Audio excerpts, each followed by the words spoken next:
आज सिस्टम का reality check में एक और स्कूल का रियलिटी चेक करेंगे। आपको बताएंगे कटिहार के संथाली टोला के प्राथमिक स्कूल के बारे में। वहां का हाल आपको बताएंगे, जहां पर बच्चों के भविष्य को संवारने की जिम्मेदारी होती है। जो जिम्मेदारी निभाने वाले जो शिक्षक होते हैं, उनको कौआ की स्पेलिंग तक नहीं मालूम।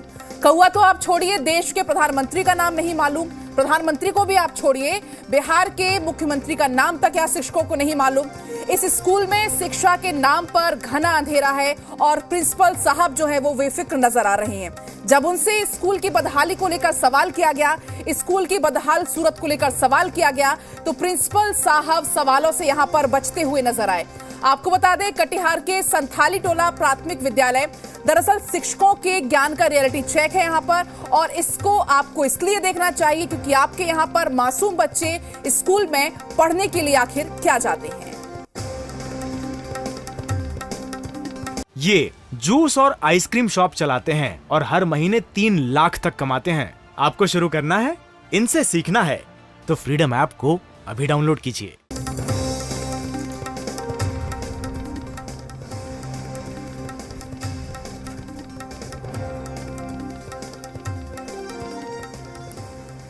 तो देखिए, सिस्टम के रियलिटी चेक में आज बात करेंगे कटिहार की। जी मीडिया की टीम ने अलग अलग जिले की सरकारी स्कूलों में जाकर जमीनी पड़ताल की। वहां पर संसाधनों का घनघोर अभाव दिखा तो शिक्षकों के ज्ञान के अंधकार ने अचंभित भी कर दिया।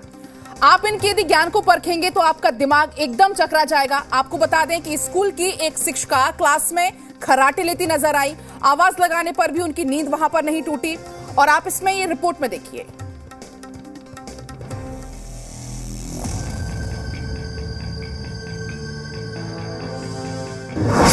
कौआ को जाना है? हाँ, कौआ जाना है। हाँ। स्पेलिंग क्या है?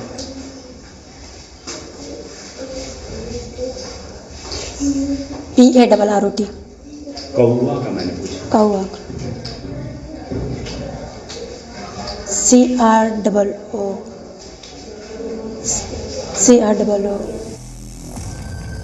ये तो महज एक झलक है। आप अपनी नजरें जमाए रखिए।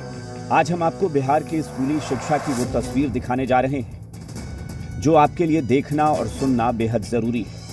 आप अपने बच्चे को शिक्षित बनाने के लिए, ज्ञानवान बनाने के लिए स्कूल भेजते हैं, लेकिन स्कूल में गुरुजी ऐसा ज्ञान दे रहे हैं जिसकी कल्पना आपने नहीं की।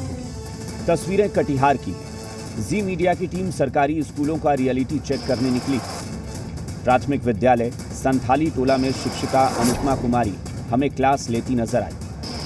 हमने उनसे साधारण से सवाल पूछे तो वो अजब गजब जवाब देने लगी। कौआ को जाना है? हाँ, कौआ जाना है। हाँ। स्पेलिंग क्या है?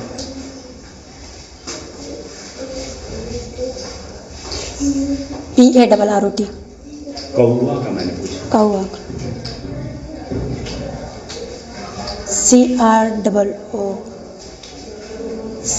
CROO। ध्यान क्या? हेडमास्टर जानते हैं? HEADMASTER।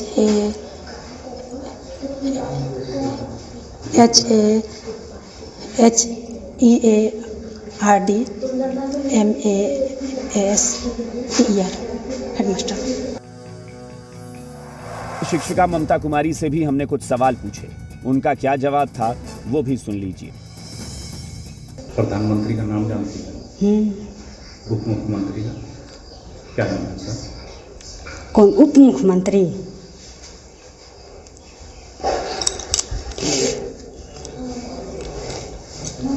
शिक्षा मंत्री का क्या नाम है? उप मुख्यमंत्री। शिक्षा मंत्री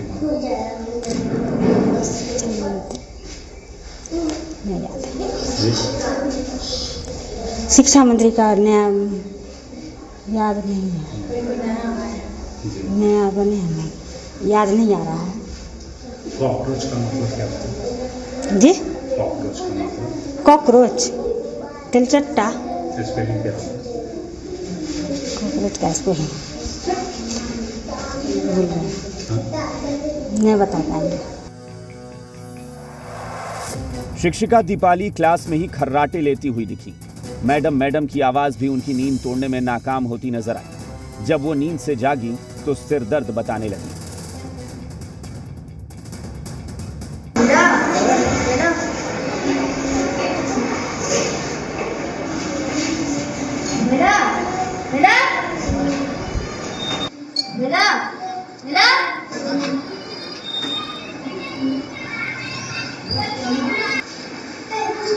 मैडम आप सो रही थी? सर दर्द करता था ना जी, सर दर्द करता था। हेडमास्टर मुकेश आर्य से जब स्कूल के हालात के बारे में पूछा गया तो जवाब देने के बजाय वो कैमरे पर बार-बार हाथ मारते दिखे। आपके स्कूल में बच्चे आप जबरदस्ती क्यों कर रहे हैं? अभी समझ नहीं आ रहा हमको। तो बच्चे अरे आपको एक मिनट, हमको मैसेज दे दीजिए आप। क्या मैसेज दे रहे हैं कि बच्चे आपके स्कूल देखिए में ये हम तो उसका जवाब देंगे ना आपको। क्या? तो अभी रुकिए ना पहले एक मिनट। आप छोड़िए। आज टोटल कितने वो बच्चे छोड़िए हैं? पहले ये बदतमीजी नहीं बदतमीजी हम कहाँ कर रहे जो आप बिना मतलब आए हैं यहाँ पे। हैं? बच्चे कितने हैं? खाना कितने लोगों का बन रहा है? हम खाना 20 आदमी का बन रहा है। और सुनिए 20 बच्चे का बन रहा है बस। क्यों? बच्चे जितने हैं उतने ना। बच्चों को बुलाते नहीं है आप? हाँ जाते हैं, बच्चे आ रहे हैं यहाँ तो पे। आप कहाँ भागे जा रहे हैं? पहले देखिए जबरदस्ती नहीं, आप पहले लेटर लिखाइए पहले। अब प्राथमिक विद्यालय न्यू कॉलोनी सिरसा की तस्वीरें देखिए। स्कूल की घंटी भी जुगाड़ से बनाई गई है। वहीं बच्चे जमीन पर बैठकर पढ़ाई कर रहे हैं। बांस बल्लियों से स्कूल बनाया गया है जिसकी छत एस्बेस्टस की है। स्कूल की प्रिंसिपल उषा देवी तमाम मुश्किलें गिना रही हैं। झोले में क्यों आता है? यहाँ व्यवस्था नहीं है रखने का। क्या? यहाँ नहीं है जो कि यहाँ बना हुआ, यहाँ रखने का साधन नहीं है तो लेके आते हैं, लेके चले जाते हैं। किस चीज में लेके आते हैं? झोले में लेके आते हैं। क्या रहता है झोले में? झोले में रहते रजिस्टर रहता है, बाल पंजी रहता है, जो पूरा रजिस्टर है स्कूल का सब लेके आते हैं, जाते हैं। यहाँ दिक्कत है कि शौचालय नहीं है, जमीन पर बैठ के पढ़ना पड़ता है, पानी अच्छा नहीं मिलता है, पंखा नहीं है, गर्मी लगता है, कराकट में बैठ के पढ़ना पड़ता है। स्कूलों की ये तस्वीरें उस भरोसे को तोड़ती दिखती हैं जिसके बूते अभिभावक अपने बच्चों के भविष्य को संवारने उन्हें स्कूल भेजते हैं। स्कूल में अगर ऐसे शिक्षक हों तो भला कोई छात्र यहां आकर क्या सीखेगा। राजीव रंजन, जी मीडिया, कटिहार। तमाम जानकारी के साथ जी मीडिया संवाददाता राजीव रंजन जुड़ गए हैं। राजीव, हम ये तस्वीरें लगातार दिखा रहे हैं, वहां का हाल हम लगातार दिखा रहे हैं, लेकिन आप सबसे पहले बताइए जब आप वहां पर पहुंचे आपने वहां पर क्या देखा? देखिए जो सच्चाई थी वो सामने दिख रही थी। जो व्यवस्था था, शिक्षा विभाग ने 211 विद्यालय जिनको बताया था कि भूमिहीन है, उन विद्यालयों के लिए भवन का निर्माण नहीं हुआ है, व्यवस्था वहां नहीं है, उनको एक कमरे में कैद कर दिया था। और उस कैद की तस्वीर थी, या तो बच्चे जमीन पर थे, या पेड़ की छांव में थे, या छत पर छांव के नीचे पड़ रहे थे, या फिर एक बंद कोठरी में जानवरों की तरह बैठा दिया गया था। ये पूरा हाल इस सिस्टम का था जो शिक्षा विभाग ने व्यवस्थित कर रखा था। इस व्यवस्थित व्यवस्था पर बच्चे बता रहे थे कि जो उन्हें बुनियादी शिक्षा के लिए घर से लाया गया था, शिक्षा मित्र या शिक्षा टोलक जिसके लिए बहाल किए गए हैं, वो शिक्षक जो लोगों को जागरूक कर रहे हैं, वो बुनियादी व्यवस्था किस तरह की है वो बच्चे खुद बता रहे थे। बिल्कुल राजीव, देखिए परेशान करने वाली बात इसमें यह हो जाती है, जो छोटे छोटे मासूम बच्चे हैं वो स्कूल पढ़ने के लिए जाते हैं, स्कूल के हाल हमने देख लिए, जो टीचर है वो वहां पर सोई हुई हैं, जो एक और टीचर है जब उनसे सवाल किया जा रहा है वो भागते हुए नजर आ रहे हैं। तो क्या प्रिंसिपल का क्या कुछ कहना है? प्रिंसिपल ने क्या कुछ कदम उठाए? क्या कुछ प्रिंसिपल की ओर से कहा गया? देखिए जो व्यवस्था था, जो शिक्षा की व्यवस्था है वो तो अधूरी है, लेकिन जिस शिक्षक के भरोसे भविष्य गढ़ने की बात सरकार कर रही है, वो शिक्षक भी अज्ञानता के वश अपनी बात बता रहे हैं। बच्चों को जिस तरह से शिक्षित कर रहे हैं उस पर सवाल उठना लाजमी था। शिक्षा के विभाग के पदाधिकारी से भी इस विषय पर सवाल किया गया। उन्होंने कहा कि मॉनिटरिंग की जाती है, बीच बीच में शिक्षा विभाग की टीम जाती है, शिक्षकों जो ऐसे शिक्षक हैं जो अज्ञान हैं उनको प्रशिक्षित किया जाता है। अज्ञानता की वजह से जो बुनियादी व्यवस्था है उस पर भी सवाल किया गया था। तो शिक्षा पदाधिकारी कहा कि जांच की जाएगी और कार्रवाई की जाएगी। जी पलक। बिल्कुल राजीव, आप वहां पर पहुंचे हुए, आपने इस पूरी स्टोरी को कवर किया, आपने स्वाभाविक सी बात है बच्चों से भी बातचीत की होगी क्योंकि बच्चे ही सही बता पाएंगे। बच्चों का क्या कहना है? टीचर्स आते हैं क्लास में, नहीं आते हैं, पढ़ाई करवाते हैं, नहीं करवाते हैं? देखिए, जो व्यवस्था थी वो बता रहे थे बच्चे कि हम लोग 20 बच्चे ही इस स्कूल में। प्रधानाध्यापक जो मध्याह्न भोजन की बात कर रहे थे वो भी बता रहे थे कि 20 बच्चों का ही भोजन बनना था, जबकि जिस जगह ये विद्यालय था पिछड़ा इलाका है, संथाली टोला है, उन पिछड़े इलाकों को शिक्षित करने के लिए विद्यालय बनाया गया था और वहां पर बच्चों की उपस्थिति जो 500 के करीब थी, जो रजिस्टर्ड हैं उनके नामांकित हैं 500 करीब बच्चे वहां पढ़ते हैं। महज 20 बच्चे उस विद्यालय में थे और 20 बच्चों के लिए भोजन तैयार किया जा रहा था। इस सवाल पर शिक्षक भाग रहे थे। जो 20 बच्चों को शिक्षा दिया जा रहा था वो शिक्षक भी अनपढ़ थे या तो सोए हुए थे। विद्यालय में जो व्यवस्था थी उससे बच्चे प्रभावित थे और बता रहे थे कि वो सिर्फ भोजन करने के लिए विद्यालय बिल्कुल आए। राजीव, देखिए बच्चे हैं, कल का भविष्य है। जब टीचर्स को प्रधानमंत्री नहीं पता, मुख्यमंत्री नहीं पता, स्पेलिंग्स नहीं पता, जब टीचर्स को नहीं पता होगी तो बच्चे कहां से बता पाएंगे? उसमें बच्चों का दोष नहीं कहलाएगा, दोषी ये शिक्षक हैं। ये बिल्कुल गलत। जिस व्यवस्था से शिक्षक गुजर रहे थे या अप्रशिक्षित थे, उन्हें सबसे जरूरी बात थी कि उन्हें शिक्षित किया जाए। वैसे शिक्षक जो विद्यालय में बच्चों को शिक्षित करने के लिए आ रहे हैं वो खुद अशिक्षित थे।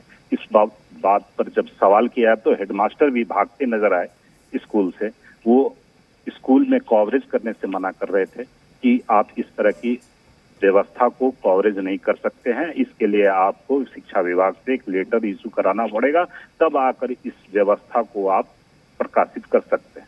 जी बिल्कुल राजीव, जिस तरीके से आप वहां की स्थिति बता रहे हैं, क्योंकि आपकी आंखों देखा हाल वहां पर, आपने आंखों से देखा, आपने बच्चों से बातचीत की, आपने वहां पर क्या कमी महसूस की? टीचर्स के अलावा आपको और क्या कमी वहां पर नजर आई? देखिए, जो व्यवस्था था शिक्षा विभाग का वो विद्यालय तो था, विद्यालय में मैदान नहीं था। अगर विद्यालय है तो रसोईया घर नहीं थी, अगर विद्यालय है तो शौचालय नहीं थी, अगर सब कुछ है तो पानी नहीं था, सब कुछ है तो बिजली नहीं थी। और इस सारे अभाव से जूझ रहा था शिक्षा का यह मंदिर। जहाँ विद्यालय अवस्थित था वो उन इलाकों के लिए, ग्रामीण इलाकों में अवस्थित था जहाँ लोगों को शिक्षित करने के लिए सरकार ने बीड़ा उठाया था। वो सारी बुनियादी व्यवस्था इन इलाकों में, इन विद्यालयों में उपलब्ध नहीं थी और इससे शिक्षक और वहाँ के जो पढ़ रहे अध्ययनरत बच्चे थे वो कमी महसूस कर रहे थे। शिक्षकों की कमी का अभाव शिक्षा पदाधिकारी बता रहे थे। वो अनुपात जोड़कर बता रहे थे कि हमारे जिले में कुल 58 बच्चे हैं एक शिक्षक पर, जबकि 40 बच्चे होने चाहिए थे। तो शिक्षकों की कमी का भी हवाला शिक्षा पदाधिकारी दे रहे थे। जी प्लस। बिल्कुल राजीव, वाकई परेशान करने वाली बात हो जाती है जब सरकारी स्कूलों के हालात ऐसे होते हैं, बच्चों को वहां शिक्षा नहीं मिल पा रही है। फिलहाल बहुत बहुत आपका शुक्रिया तमाम जानकारी के लिए। ये जूस और आइसक्रीम शॉप चलाते हैं और हर महीने 3 लाख तक कमाते हैं। आपको शुरू करना है, इनसे सीखना है तो फ्रीडम ऐप को अभी डाउनलोड कीजिए।